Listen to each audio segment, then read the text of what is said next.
বিদ্রোহী কবি কাজী নজরুলের ১২৫তম জন্মজয়ন্তী শ্রদ্ধার সাথে পালিত হয় শনিবার। এদিন কবিতীর্থ জামুরিয়ার চারুলিয়া কবির সমাধি ক্ষেত্রে মাল্যদানের পাশাপাশি আসানসোলের পুরনো মিশন মোড় থেকে সুসজ্জিত ট্যাবলোর সাথে প্রভাত ফেরির আয়োজন ও নজরুল মূর্তিতে মাল্যদানের মাধ্যমে অনুষ্ঠানের সূচনা করা হয়। কবির জন্মদিন উপলক্ষে চুরুলিয়ায় প্রতি বছরের মতো মেলার আয়োজন করা হয়েছে। এই বছর ৪৪তম মেলা বলে জানা গিয়েছে, যেখানে আয়োজক হিসেবে রয়েছে কাজী নজরুল বিশ্ববিদ্যালয় কর্তৃপক্ষ ও নজরুল একাডেমি।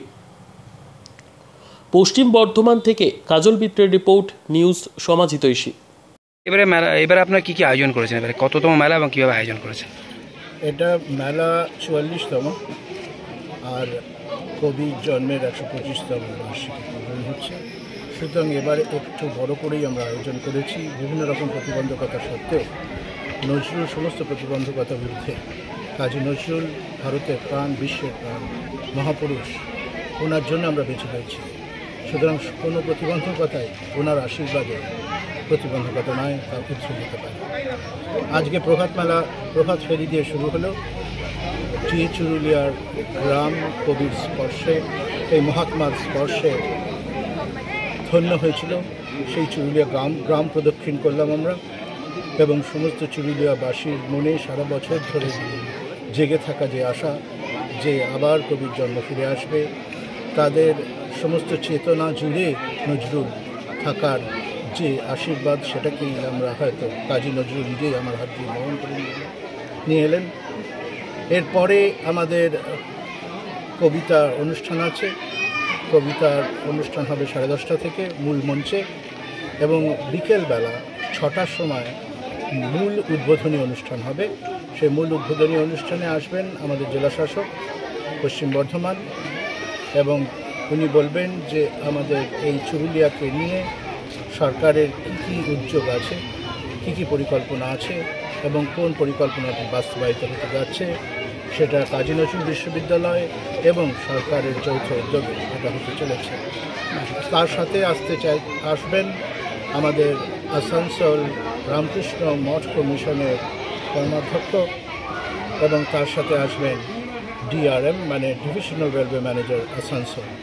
এবং উনি কথা দিয়েছেন যে সামনে আমাদের যে স্টেশনটি আছে বারোবানি স্টেশন, সেই বারোবানি স্টেশনে রেলওয়ে দপ্তর থেকে, সেন্ট্রাল কেন্দ্রীয় সরকারের তরফ থেকে কাজী নজরুলের নামে বিশেষ কিছু একটা করবেন ওনারা। প্ল্যানটা আমাদের কাছে চেয়েছে। আমাদের এই অনুষ্ঠান হয়ে গেলে আমরা প্ল্যানটা ইস্টার্ন রেলওয়েকে দেবো, এবং ইস্টার্ন রেল সেটা করবেন, এবং বিকেলবেলা সেই সম্বন্ধে উনি বলবেন। তারপরে অনুষ্ঠান চলতে থাকবে। তার মধ্যে রয়েছে ছোটদের আবৃত্তি, বড়দের আবৃত্তি, সাধারণ মানুষের তরজা গান, রয়েছেন বিভিন্ন শিল্পীদের, স্থানীয় শিল্পী এবং কলকাতার শিল্পী, তার সাথে বম্বে এবং বাংলাদেশে বিভিন্ন কথিত। কতজন শিল্পী আসছেন এখানে?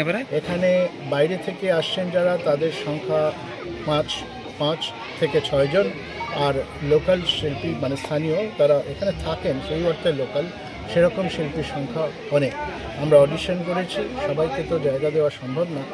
বিভিন্ন সারা বছর ধরে অনুষ্ঠান, এটা তো একদিনের অনুষ্ঠান না, ১২৫তম জন্মবার্ষিকী মানে সারা বছর ধরে 2024-2025 জুড়ে চলবে। সুতরাং আজকে যাদের অনুষ্ঠান দিয়ে শুরু হচ্ছে, তাদের ব্যতি রেখেও অন্যান্য যে সমস্ত শিল্পীরা আজকের অনুষ্ঠানে বা এই 5 দিনের অনুষ্ঠানে মঞ্চে জায়গা পেলেন না, তারা সারা বছর ধরে এই প্রমিলা মঞ্চে এবং সমস্ত আসানসোল জুড়ে উৎসব করবেন। মেলাতে কতগুলো স্টল এসছে? মেলাতে আমরা যেটা করি সেটা হচ্ছে মেলার যে মূল যে অনুষ্ঠানটা, যেটা হচ্ছে মেলাটা, সেই মেলাটা সাধারণভাবে আমরা অকশনে মানে ডাকে, সেই ডাক অনুসারে একজন পুরো মেলার দায়িত্বটা নিয়েছেন।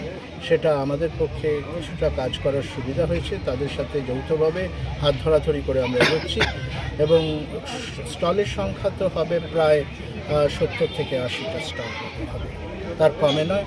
এবং সমস্ত আপনারা জানেন যে সমস্ত গ্রাম, শুধু চুরুলিয়া নয়, পার্শ্ববর্তী গ্রাম এবং বিভিন্ন জেলা থেকে কবির টানে এবং এই মেলার টানে, এই অনুষ্ঠানের টানে বছরের এই সময়টা সমস্ত মানুষ এসে উপস্থিত হয় চুরুলিয়া।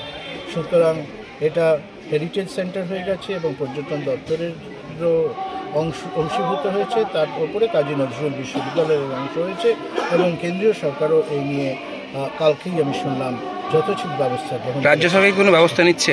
রাজ্য সরকার ব্যবস্থা নিচ্ছেন, সেটাই আজকে ডিএম সাহেব বলবেন। একটা টাকা মঞ্জুর করা হয়েছে আপনাদের এই মিউজিয়াম এবং কবির যে বাড়ি, সেই বাড়ি রক্ষণাবেক্ষণের জন্য। সেই কাজও আমরা আশা করছি অনতিবিলম্বে শুরু হবে। ঠিক আছে।